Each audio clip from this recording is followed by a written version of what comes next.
So now they are mainly of two type, ठीक है। ये जो है ये हमारी दो तरीके की होती है। अभी मैंने आपको बताया डायग्राम में भी है यूनिसेलुलर ग्लैंड और multi cellular gland.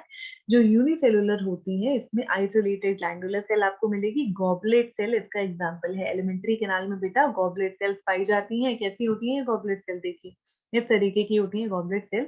It contain माइक्रोवेलाई, ठीक है। आपको क्या मिलेगा इसमें? ये देखिए माइक्रोवेलाई, सिक्रीटरी वेसिकल्स हैं जिसमें म्यूसिन है, यहाँ पे रफ एंडोप्लाज्मिक रेटिकुलम या ऑर्गेनल यानी कि इसके न्यूक्लियस है, गोल्जी एपरेटस है, उसका माइटोकॉन्ड्रिया है। तो ये है हमारी गॉबलेट सेल जो कि आपको कहाँ मिलेंगी? जो कि आपको एलिमेंट्री कैनाल में मिलेंगी। ओके। और ये कैसी होती है? यूनिसेलुलर में आती है। किसमें आती है? सिंगल सेल वालों में आती है। सिंगल सेल का ये एग्जांपल है। एंड इसके अलावा multicellular consisting of clusters of cell, जैसे कि सलाइवरी ग्लैंड। मल्टी सेलुलर की अगर मैं बात करूं तो उसमें वी हैव सलाइवरी ग्लैंड, ठीक है। चलिए आगे बढ़ते हैं। Now, on the basis of mode of pouring their secretion, the glands are divided into two categories. दो तरीके की categories में divided है on the basis of pouring their secretions. ठीक है, तो कौन सी है वो? एक्सोक्राइन और एंडोक्राइन ग्लैंड। एक्सोक्राइन की अगर मैं बात करूं तो एक्सोक्राइन किस तरीके की ग्लैंड्स होती हैं? यहाँ पे suppose we have this exocrine gland और यहाँ पे इसका टारगेट सेल है, तो ये अपनी सिक्रीशन कैसे पहुंचाएगी? ये अपनी सिक्रीशन डक्ट के जरिए, ट्यूब के जरिए या फिर किसी वेसल के जरिए अपनी सिक्रीशन पहुंचाती है। इसकी सिक्रीशन होती क्या क्या है? इसकी सिक्रीशन होती है mucus, saliva, ear wax, oil, milk, digestive enzymes और बाकी अदर सेल प्रोडक्ट्स, ये इसकी सिक्रीशन हो सकती है। और ये प्रोडक्ट हमेशा डक्ट के जरिए और ट्यूब के जरिए ही ट्रांसफर होंगे उसके टारगेट सेल में। अगर मैं बात करूं एंडोक्राइन ग्लैंड की, तो एंडोक्राइन ग्लैंड बिल्कुल इसके ऑपोजिट है। इसके पास कोई भी डक्ट नहीं होते और उनके जो प्रोडक्ट होते हैं उनको हार्मोन्स कहा जाता है। जबकि एक्सोक्राइन के प्रोडक्ट को मेनली, ठीक है, एंजाइम्स हो गए, सलाइवा, ऑयल। लेकिन यहाँ पे इसका एक स्पेसिफिक नेम है एंडोक्राइन के प्रोडक्ट्स का, हार्मोन्स, ठीक है। और डायरेक्टली, ठीक है, they are secreted directly into the fluid bathing the gland, ठीक है। डायरेक्ट ब्लड से होते होते ये जाते हैं ग्लैंड से, ठीक है। डायरेक्ट ब्लड में होते हुए जाते हैं और ब्लड ही इन हार्मोन्स को लेके जाता है। कहाँ पे लेके जाता है ब्लड इन हार्मोन को? उसके टारगेट सेल में, ठीक है, उसके टारगेट सेल में लेके जाता है। तो एक्सोक्राइन का, ठीक है, एक्सोक्राइन का एग्जाम्पल मैं आपको एक बता देती हूँ। अगर मैं एक्सोक्राइन की बात करूँ तो वहां पे हमारी सलाइवरी ग्लैंड है एक्सोक्राइन में, ठीक है। तो एक्सोक्राइन का एग्जाम्पल है हमारी सलाइवरी ग्लैंड। और अगर मैं बात करूं एंडोक्राइन, तो एंडोक्राइन का एग्जाम्पल है हमारा थायराइड ग्लैंड। इसके अलावा भी और होती है, बट हाँ आप एक याद रखिए, thyroid gland. Okay, endocrine, exocrine. इसके अलावा एक और तरीके का एक और टाइप होता है विच इज कॉल्ड हेट्रोक्राइन। पता है हेट्रोक्राइन भी होती है। हेट्रोक्राइन होती है हमारी मिक्स्ड ग्लैंड, तो वो भी मैं लिखवा देती हूँ हेट्रोक्राइन। हेट्रोक्राइन कैसी ग्लैंड होती है? ये मिक्स्ड ग्लैंड होती है। मिक्स्ड ग्लैंड हमारी इसी बुक के आखिर वाले चैप्टर में, एंडोक्राइन वाले चैप्टर में, ठीक है, मैं आपको बताऊंगी, ठीक है। इन सब ग्लैंड्स के बारे में टॉपिक दोबारा आएगा। तो मिक्स ग्लैंड्स होती हैं हेट्रोक्राइन ग्लैंड, और यहाँ पे ये दो तरीके से सिक्रीशन कर सकती है। जैसे कि ये हमारी मिक्स ग्लैंड है, हेट्रोक्राइन ग्लैंड है, तो इसके पास वेसल भी होगी अपने टारगेट तक चीजें पहुंचाने के लिए। अब ये इसका एक पर्टिकुलर टारगेट है और ये भी इसका एक पर्टिकुलर टारगेट है। तो इस सपोज ये इसको पहुंचाता है वेसल के जरिए चीजें, और इसको ये डायरेक्ट ब्लड में चीजें पहुंचाता है, ठीक है, डायरेक्ट ब्लड से चीजें पहुंचाता है। और यहाँ पे हार्मोन पहुंचाएगा, वहां पे वो एंजाइम्स और अदर सिक्रीशन उसकी पहुंचाएगा। तो ये होती है मिक्स्ड ग्लैंड। मिक्स्ड ग्लैंड में आपको दोनों तरीके के पार्ट्स मिलेंगे, यानी कि एक ग्लैंड के दो पार्ट्स हैं। एक्सोक्राइन पार्ट भी है उसमें और एंडोक्राइन पार्ट भी है। तो इसका जो एग्जाम्पल है वो है पेनक्रियास, ठीक है। क्या एग्जाम्पल है हेट्रोक्राइन ग्लैंड का? पेनक्रियास, ठीक है। पेनक्रियास की सिक्रीशन हार्मोन भी हो सकती है बेटा और एंजाइम भी हो सकती है, क्लियर है। हार्मोन भी हो सकती है और एंजाइम भी हो सकती है। यहाँ तक आपको बहुत अच्छे से क्लियर हो गया होगा। सिंपल एपिथेलियम जो है अभी हमने कर लिए हैं काफी ठीक से। चलिए अब हम कंपाउंड एपिथेलियम की बात करेंगे, कंपाउंड एपिथेलियम को डिस्कस करेंगे।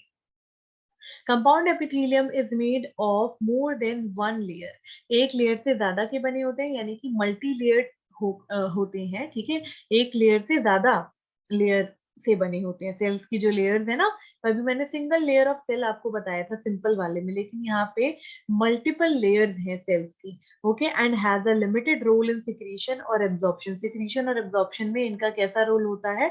लिमिटेड रोल होता है। इनका मेन फंक्शन क्या होता है? इनका मेन फंक्शन होता है they provide protection against chemical and mechanical stresses. Protection को प्रोवाइड करना इंपॉर्टेंट पॉइंट, इनका मेन रोल है प्रोटेक्शन देना, ठीक है, against chemical and mechanical stresses.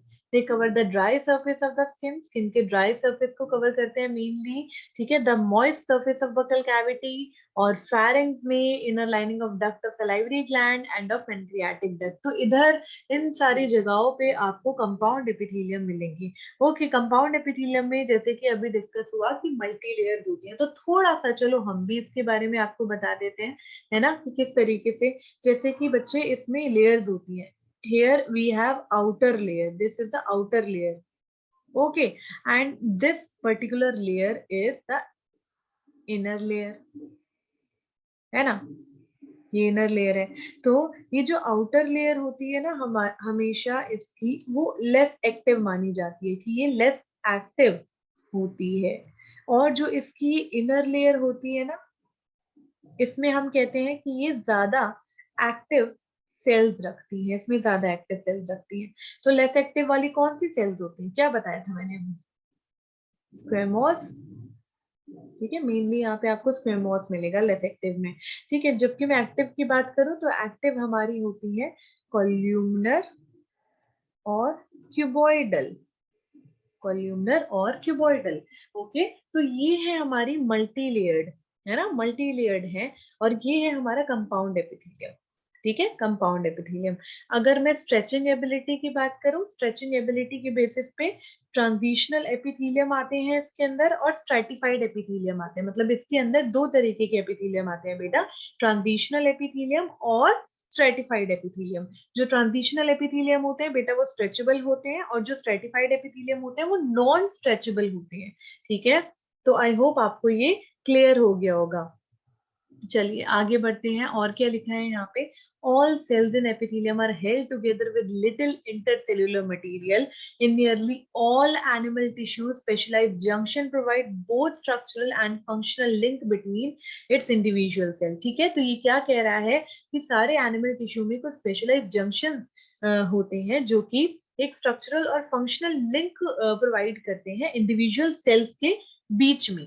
ये तीन तरीके के सेल जंक्शंस होते हैं, तीन तरीके के, थ्री टाइप्स के। They are found in the epithelium and other tissues and they are called tight, adhering and gap junction. कौन से? Tight, adhering and gap junction. Tight junction जो होते हैं they help to stop substances from leaking across a tissue. बिल्कुल tight junction इतने ज्यादा tightly held होते हैं, किसी भी सब्सटेंस को वो एक सेल से दूसरे सेल में नहीं जाने देते, बिल्कुल ग्लू की तरह आप कह सकते हो काम करते हैं। दूसरे होते हैं adhering junction, they perform cementing to keep neighbouring cell together. और एडहरिंग जंक्शन कैसे होते हैं? ये सीमेंट की तरह दोनों सेल्स को पकड़ के रखते हैं, होल्ड करके रखते हैं पास पास में। ओके, नेक्स्ट है गैप जंक्शन। गैप जंक्शन जो होता है they facilitate the cells to communicate with each other, ठीक है, ये कम्युनिकेट करते हैं एक दूसरे से। मतलब गैप जंक्शन की वजह से दो सेल्स आपस में कम्युनिकेट करते हैं, यानी कि अपने सब्सटेंस का आदान प्रदान करते हैं by connecting the cytoplasm of adjoining cells, ठीक है, for rapid transfer of ions, small molecules and sometimes big molecules। तो ट्रांसफर होते हैं गैप जंक्शन की। अगर मैं बात करूं तो वहां पे जो सब्सटेंस है वो ट्रांसफर होते हैं, एक सेल से दूसरे सेल में वो ट्रांसफर होते हैं। ओके, डन, यहाँ पे आपको समझ आया? सिंपल एपिथेलियम हमने डिस्कस कर लिया, कंपाउंड एपिथेलियम भी हमने यहाँ पे डिस्कस कर लिया। किसी को कोई भी डाउट हो तो वो कमेंट सेक्शन में मुझे लिख कर भेजे प्लीज। और अगर इस चैप्टर में आपको एक्स्ट्रा भी पढ़ना है तो उसके लिए भी मैं आपको बता दूंगी कि जो भी चीजें एक्स्ट्रा हैं, जो आपको कोई पर्टिकुलर टॉपिक पढ़ना है तो आप प्लीज उसको लिख सकते हैं। आगे बढ़ रहे हैं, कनेक्टिव टिश्यू पे चलते हैं बच्चों। कनेक्टिव टिश्यूज, ठीक है, चलिए। Connective tissue are most abundant and widely distributed. most abundant and widely distributed in the body of complex animals. Complex animals की body में सबसे ज्यादा पाए जाने वाले और सबसे ज्यादा distributed यही tissues होते हैं, ठीक है. They are named connective tissue because of their special functions of linking and supporting other tissues, ठीक है. Other tissue और organ को, ठीक है, लिंक करके रखते हैं, सपोर्ट देते हैं बॉडी में, ठीक है. इसीलिए इनको कनेक्टिव टिश्यू कहा जाता है.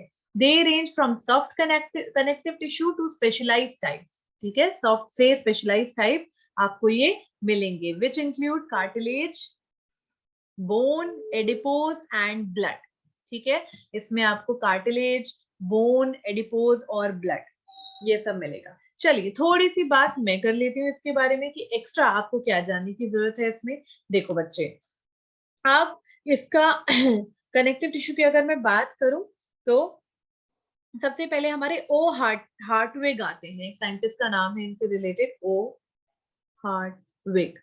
इन्होंने कनेक्टिव टिश्यू को कहा था मीजेनकाइम, ठीक है. एक शब्द दिया था मीजेनकाइम, ओके. और अगर मैं बात करूं कनेक्टिव टिश्यू का ओरिजिन कहाँ से है, तो इनका ओरिजिन होता है मेसोडर्म लेयर से. तो the origin is mesodermal in origin, ठीक है. मेसोडर्मल है ओरिजिन में. मैट्रिक्स के बेसिस पे अगर देखा जाए तो कनेक्टिव टिश्यू जो होते हैं वो 3 तरीके के होते हैं बेटा. Connective tissue proper, connective tissue skeleton और कनेक्टिव टिश्यू वस्कुलर, ओके. तो ये तो हमें मैट्रिक्स के बेसिस पे अलग से नहीं पढ़ना है, ठीक है. उतना डिटेल में हमें नहीं पढ़ना है, बट हाँ एक मैं आपको इसका एक चार्ट बता देती हूँ विच इज वेरी इंपॉर्टेंट, जिससे आप हमेशा याद रखोगे कनेक्टिव टिश्यू कैसे डिवाइडेड है. तो ये रहे हमारे कनेक्टिव टिश्यू. सबसे पहले we have loose connective tissue, ठीक है. Here we have dense connective tissue and here we have specialized connective tissue. Loose connective tissue, dense connective tissue और specialised connective tissue. Loose connective tissue जो होते हैं इनमें matrix ज्यादा मिलेगा आपको और फाइबर्स कम मिलेंगे. तो it contain more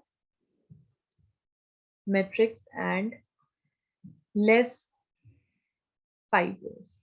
dense connective tissue में आपको ज्यादा फाइबर्स मिलेंगे, more fibres and less matrix. Specialised connective tissue में, ठीक है, फाइबर्स और मैट्रिक्स का सच नहीं है, ये 2 पार्ट्स में डिवाइडेड है, ठीक है. मतलब है बट पहले इसकी डिवीजन देख लेते हैं, उसमें हल्के से जो मैट्रिक्स और फाइबर्स हैं वो मैं आपको बता दूंगी, ठीक है. तो स्पेशलाइज्ड कनेक्टिव टिश्यू में पहले तो 2 पार्ट्स देख लेते हैं.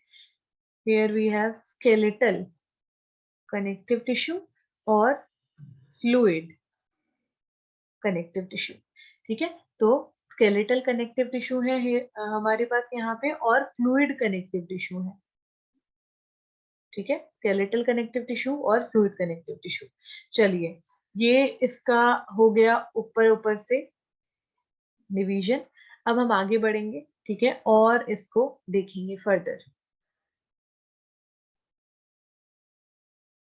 ये देखिए, ठीक है. तो फ्लूइड कनेक्टिव टिश्यू हो गया, skeletal connective tissue. Loose connective tissue में और क्या है हमारे पास? लूज कनेक्टिव टिश्यू में हमारे पास 2 आते हैं. एक है areolar tissue, areolar connective tissue, और दूसरे हैं एडिपोज कनेक्टिव टिश्यू, ठीक है. Areolar connective tissue, adipose connective tissue, ये लूज कनेक्टिव टिश्यू में आते हैं. डेंस में भी हमारे पास 2 आते हैं. इसमें we have dense regular connective tissue और डेंस इररेगुलर कनेक्टिव टिश्यू, ठीक है जी. स्केलेटल में मैट्रिक्स जो होता है वो सॉलिड होता है.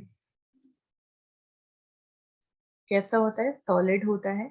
और हम कह सकते हैं मिनरलाइज्ड होता है, कि मिनरल्स से भरा होता है, ओके. एग्जाम्पल आप इसमें क्या लिखेंगे? बोन एंड कार्टिलेज, ये इसमें आते हैं, राइट. और फ्लूइड कनेक्टिव टिश्यू में लिक्विड और फाइबर फ्री मैट्रिक्स होता है, ठीक है. ये कैसे होते हैं?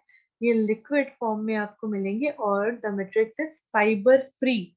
तो फाइबर फ्री मैट्रिक्स आपको यहाँ पे मिलेगा, फाइबर फ्री मैट्रिक्स। एग्जाम्पल यहाँ पे ब्लड है बच्चे, ब्लड आप देखते ही हो ना, वहां पे आपको लिक्विड फॉर्म में ब्लड मिलता है और फाइबर फ्री मैट्रिक्स मिलता है, ठीक है। इसके अलावा वी हैव लिम्फ ऑल्सो, जो कि इसके अंदर आते हैं। तो ये जो चार्ट है बेटा, ये बहुत इंपॉर्टेंट है, ये आपको हमेशा याद रखना है। ओके, चलिए अब हम आगे बढ़ते हैं। ठीक है, ये डायग्राम भी आप देख रहे होंगे लूज कनेक्टिव टिश्यू का, ठीक है। इसमें एरियोलर टिश्यू है और एडिपोज टिश्यू है दे रखे हैं, जो कि मैंने अभी साइड में आपको चार्ट में बताया है सारी चीजें, है ना। ये भी मैं आपको काफी अच्छे से बताऊंगी कि इसमें क्या क्या चीजें हैं। ओके, जब हम इसको डिस्कस करेंगे तो काफी अच्छे से इसको हम डिस्कस करेंगे। चलो बच्चे, इस वाले डायग्राम को, सो लूज कनेक्टिव टिश्यू पे आएंगे जब मैं इसको बताऊंगी, डायग्राम को तब डिस्कस करेंगे। हाँ, तो आगे बढ़ते हैं। In all connective tissue except blood the cell secrete fibres of structural proteins called collagen and elastin. Okay, तो यहाँ पे क्या हो रहा है, यहाँ पे क्या कह रहा है, सारे ही कनेक्टिव टिश्यू में, ब्लड को छोड़ के सारे ही कनेक्टिव टिश्यू में the cell secrete fibres of structural proteins, ठीक है। सेल क्या सिक्रीट करती है, स्ट्रक्चरल प्रोटीन के कुछ फाइबर सिक्रीट करती है, जिनको कोलेजन और इलास्टिन कहा जाता है। ये फाइबर्स जो है वो स्ट्रेंथ प्रोवाइड करते हैं, इलास्टिसिटी और फ्लेक्सिबिलिटी प्रोवाइड करते हैं टिश्यू को। ओके, ये समझ आया। ये जो हमारे फाइबर्स हैं, ये स्ट्रेंथ प्रोवाइड करते हैं, इलास्टिसिटी प्रोवाइड करते हैं, ठीक है। किसको, सेल, हमारे टिश्यूज को, हमारे सेल्स को, ये सारी चीजें ये प्रोवाइड करती हैं, ठीक है। कौन से फाइबर्स हैं ये, हमारे कोलेजन और इलास्टिन फाइबर्स हैं, ये भी बहुत ज्यादा इंपॉर्टेंट फाइबर्स हैं। चलो थोड़ी थोड़ी सी बात कर लेते हैं इनके बारे में। तो सबसे पहले we have collagen fibres. Collagen fibres जो होते हैं, आपको यहाँ पे कोलेजन फाइबर्स दिखाई दे रहे हैं। कोलेजन फाइबर्स को व्हाइट फाइबर्स कहा जाता है। क्या कहा जाता है, white fibres. White fibres and they are present in maximum quantity in vertebrates, present in maximum quantity in vertebrates, ठीक है। तो वर्टिब्रेट्स में सबसे ज्यादा क्वांटिटी में आपको मिलेंगे ये कोलेजन फाइबर। बहुत इंपॉर्टेंट है, आजकल तो लोग आर्टिफिशियल कोलेजन, है ना, कोलेजन बूस्टर्स आते हैं, है ना। तो उससे क्या होता है कि वो कोलेजन इंड्यूस करते हैं आपकी बॉडी में, वो जो लिक्विड है ना, पाउडर फॉर्म में भी आता है, लिक्विड फॉर्म में भी आता है, कि कोलेजन लेना चाहिए स्किन के लिए, इलास्टिसिटी के लिए, आपके घुटनों के दर्द के लिए, क्योंकि उम्र के बढ़ते, ठीक है, बढ़ते हुए क्या होता है बेटा, आपका कोलेजन कम होते चले जाता है और एक उम्र के बाद आपकी बॉडी में कोलेजन बनना बंद ही हो जाता है, ठीक है।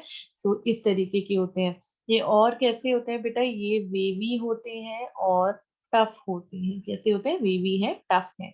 और इसके अलावा they are arranged in bundles, arranged in bundles, bundles में अरेंज होते हैं कोलेजन फाइबर्स। ओके, चलिए ये हो गया। किसके बने होते हैं कोलेजन फाइबर, कोलेजन फाइबर बने होते हैं ट्रोपो कोलेजन फाइबर के। ये है ट्रोपो कोलेजन फाइबर, ठीक है। ट्रोपो कोलेजन फाइबर के बने होते हैं ये। ट्रोपो कोलेजन फाइबर बहुत सारे जब इस तरीके से आपस में मिल जाते हैं, ये रहे ट्रोपो कोलेजन फाइबर्स, काफी सारे ट्रोपो कोलेजन फाइबर्स, तब इसको मैं कहूंगी कोलेजन, ठीक, कोलेजन फाइबर। अब ये कोलेजन फाइबर कैसे होते हैं, लेस इलास्टिक होते हैं, इलास्टिसिटी इसमें कम है। ओके, तो यही है हमारे बंडल्स बनाते हैं, फेसिया में कन्वर्ट होते हैं। क्लियर हो गया होगा आपको यहाँ पे, ठीक है। मेनली आपको कहाँ मिलेंगे, ये टेंडन्स में मिलेंगे। टेंडन्स के बारे में आप जानते ही होंगे अच्छे से, जो टेंडन्स होती हैं वो हमारे नॉन इलास्टिक होती हैं। ओके, तो यहाँ पे ये नॉन इलास्टिक है ना, कोलेजन फाइबर्स नॉन इलास्टिक है, तो ये टेंडन्स में आपको मिलेंगे। एग्जाम्पल में हम लिख देते हैं टेंडन्स। टेंडन्स और लिगामेंट्स के बारे में हम पढ़ेंगे, आगे बताती हूँ भैया आपको। रुको, धीरे धीरे सारी चीजें होंगी, ठीक है, और धीरे धीरे ही हम हर चीज को अच्छे से क्लियर व्यू देखेंगे हर चीज का। ओके बच्चों, चलिए ये हो गए कोलेजन फाइबर्स। और यहाँ पे मैं आपको बता देती हूँ इलास्टिक या इलास्टिन फाइबर्स, ठीक है। नाम से ही पता चल रहा है भाई इलास्टिसिटी होगी। इनको येलो फाइबर्स कहा जाता है, right. Yellow fibres, yellow appearance है हल्का सा इनका, ठीक है। किस प्रोटीन के बने होते हैं, it is composed of elastin protein, elastin protein के ये बने होते हैं। ओके, और ये एक इम्पॉर्टेंट चीज है कि बच्चे ये नेटवर्क के फॉर्म में पाए जाते हैं। ये देखो आप डायग्राम में भी यहाँ पे अच्छे से देख रहे होगे, इनके नेटवर्क होते हैं, ये बंडल्स में सीधे सीधे नहीं मिलेंगे। जैसे ये इलास्टिन फाइबर है तो बहुत सारे इलास्टिन फाइबर मिलके क्या बनाएंगे, नेटवर्क बनाएंगे इस तरीके से। तो नेटवर्क बनता है यहाँ पे, ये बंडल्स में आपको नहीं मिलेंगे। They form they form network, ये नेटवर्क बनाते हैं, ठीक है। और ये बेटा ब्रांच्ड होते हैं और इलास्टिक होती हैं। कैसे होते हैं, they are branched and elastic.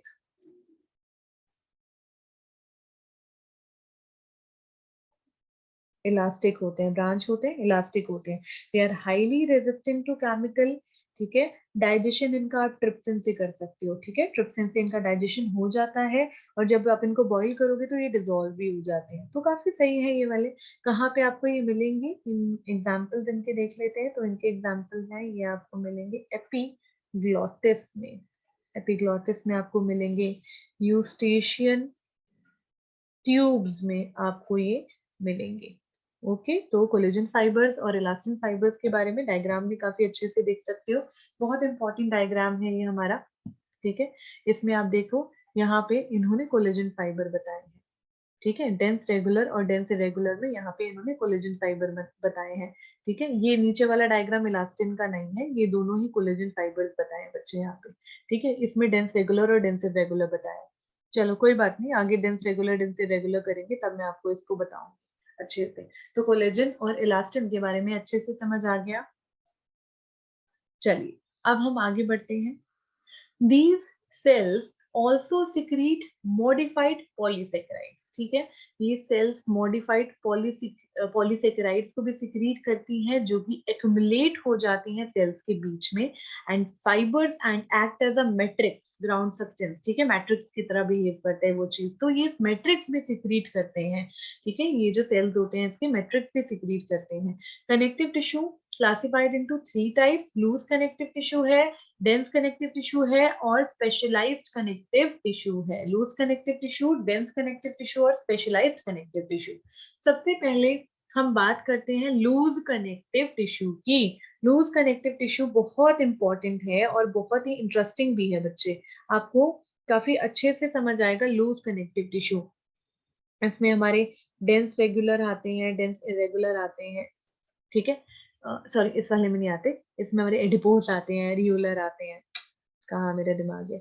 Okay ठीक है, डेंस वाले नहीं आते इसमें, ये लूज में है। ओके अभी चार्ट बताया था ना मैंने आपको, तो ये है हमारे लूज कनेक्टिव टिश्यू। ओके बच्चे, तो इसमें एरियोलर और एडिपोज को डिस्कस करेंगे, है ना। चलिए अब हम बढ़ते हैं इसकी तरफ। लूज कनेक्टिव टिश्यू, इनके पास सेल्स है, फाइबर्स है, they are loosely arranged in a semi fluid ground substance, ठीक है। लूजली अरेंज्ड है सेल्स और fibre. For example areolar tissue, यहाँ पे क्या एग्जाम्पल है, एरियोलर टिश्यू कहाँ पाया जाता है, एरियोलर टिश्यू ये स्किन के जस्ट नीचे पाया जाता है, it is present beneath the skin. Important point, ये भी मोस्ट वाइडली डिस्ट्रीब्यूटेड है बॉडी में, ओके, मोस्ट वाइडली डिस्ट्रीब्यूटेड है ये हमारा। And often it serves as a support framework for epithelium, epithelium के लिए एक सपोर्ट फ्रेमवर्क का काम करता है। नीचे उसकी जस्ट नीचे है, इट कंटेन फाइब्रोब्लास्ट, आपको इसमें फाइब्रोब्लास्ट मिलेंगे, the cells that produce and secrete fibres, ठीक है, वो सेल्स होती हैं फाइब्रोब्लास्ट जो फाइबर को सिक्रीट करती हैं, फाइबर्स को बनाती हैं। इसके अंदर आपको मैक्रोफेजेस मिलेंगे, इसके अंदर आपको मास्ट सेल्स मिलेंगे, तो ये सारी चीजें आपको मिलेंगी। ये देखिए, ये रहा हमारा एरियोलर कनेक्टिव टिश्यू, ये एरियोलर कनेक्टिव टिश्यू है। ये रहे मास्ट सेल्स, ओके, ये रहे मैक्रोफेज, ओके, ये फाइब्रोब्लास्ट, यहाँ पे भी है फाइब्रोब्लास्ट, ये देखो यहाँ पे भी है कोलेजन फाइबर्स। तो ये हो गया, ओके बच्चे, ये हो गए हमारे एरियोलर टिश्यू। जो मैक्रोफेजेस होते हैं वो कैसे होते हैं, वो इनगल्फ कर लेते हैं फॉरेन पार्टिकल्स को। फाइब्रोब्लास्ट क्या करेंगे, फाइबर फॉर्मेशन करते हैं। कोलेजन फाइबर्स को भी आप अच्छे से देख सकते हो। इसके अलावा पीछे आपको एक पिंक कलर का नेटवर्क भी दिखाई दे रहा होगा, ठीक है, हल्के से इलास्टिन फाइबर्स भी आपको यहाँ पे मिलेंगे। ओके, मास्ट सेल्स हैं बच्चे, ओके, क्लियर हुआ, आगे बढ़ रहे हैं, ठीक है। तो loose connective tissue, cells and fibres are loosely arranged in a semi fluid ground substance. For example areolar tissue, ये स्किन के नीचे होते हैं। ओके, ये मैंने आपको बता दिया एरियोलर टिश्यू के बारे में, स्किन के नीचे प्रेजेंट है। एंड यहाँ पे कम अमाउंट में इलास्टिन फाइबर्स भी पाए जाते हैं, मतलब कोलेजन फाइबर्स यहाँ पे मेनली पाए जाते हैं और कम अमाउंट में इलास्टिन फाइबर्स भी पाए जाते हैं। सो एरियोलर टिश्यू, ठीक है जी, areolar tissue, it contain collagen fibres, collagen fibres आपको यहाँ पे मिलेंगे and mainly and few elastin fibres, बहुत कम अमाउंट में इलास्टिन फाइबर्स भी मिलते हैं। इसके अलावा मास्ट सेल, मैक्रोफेजेस, फाइब्रोब्लास्ट, ये सब आपको यहाँ पे मिलेंगे। ब्लड वेसल्स और नर्व फाइबर्स भी प्रेजेंट होती हैं। तो blood vessels and nerve fibres also present, blood vessel nerve fibre भी आपको मिलेंगे, स्किन के नीचे ये पाए जाते हैं। चलिए आगे बढ़े, एडिपोज की तरफ चले। So next, adipose tissue. Adipose tissue is another type of loose connective tissue. It is located mainly beneath the skin. ठीक है, ये एक अलग तरीके का लूज कनेक्टिव टिश्यू है और ये स्किन के नीचे पाया जाता है। ओके, आपको ये समझ आया होगा, मतलब एरियोलर और एडिपोज साथ साथ ही है, ठीक है, बट एडिपोज में हल्का सा डिफरेंस है। The cells of this tissue are specialised to store fat, fat को स्टोर करने के लिए the cells are specialized. So what is the main function? To store fat. Excess of nutrients which are not used immediately are converted into fat. है ना, जो भी चीजें immediately use हम नहीं करते हैं उनको हम फैट में कन्वर्ट कर देते हैं और इन टिश्यूज में उनको स्टोर कर लिया जाता है बच्चे, इन टिश्यूज में हम उनको स्टोर कर लेते हैं। ठीक है, चलिए एडिपोस में भी आपको ब्लड वेसल और नर्व फाइबर मिलेंगे। ठीक है, चलो इसके बारे में थोड़ी सी डिटेल दे दूं। एरियोलर के बारे में हो गई, एडिपोज के बारे में यहाँ दे देती हूँ। ठीक है, एडिपोज टिश्यू, एडिपोज टिश्यू के बारे में मैंने ये आपको बता दिया, ये तो बिल्कुल सेम है कि ब्लड वेसल नर्व फाइबर आपको मिलेंगे, ये भी स्किन के नीचे पाए जाते हैं, ये फैट को स्टोर करते हैं, ये आपको पता चल गया। इसमें दो तरीके के एडिपोज टिश्यू होते हैं। ठीक है, एडिपोज टिश्यू दो तरीके के होते हैं मेनली। इसमें वी हैव ब्राउन फैट, ठीक है बच्चों, ब्राउन फैट होता है और एक होता है व्हाइट फैट। शायद आपने सुना हो या नहीं सुना हो, इस बारे में सुन लीजिए। एक होता है ब्राउन फैट, एक होता है व्हाइट फैट। ब्राउन फैट आपको पता है कहाँ मिलता है? ब्राउन फैट आपको मिलता है जो न्यू बॉर्न बेबीज होते हैं, जो न्यू बॉर्न बेबी है ना, और जो हाइबरनेटिंग एनिमल्स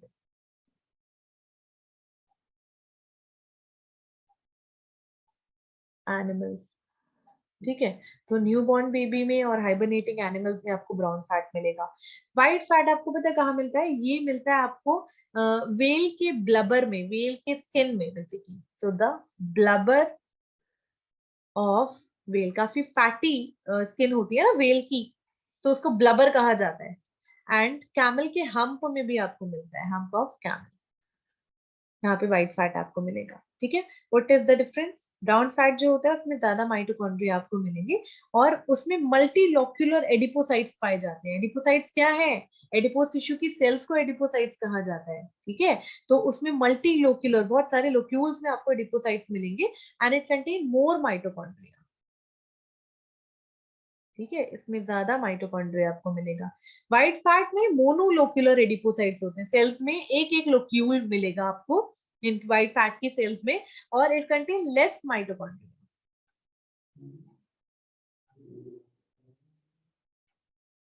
ठीक है, तो ये एडिपोज टिश्यू के बारे में हल्की सी एक्स्ट्रा इंफॉर्मेशन मैंने आपको दे दी। एरियोलर टिश्यू के बारे में और एडिपोज टिश्यू के बारे में आप अच्छे से जान गए हो आप। ओके बेटा,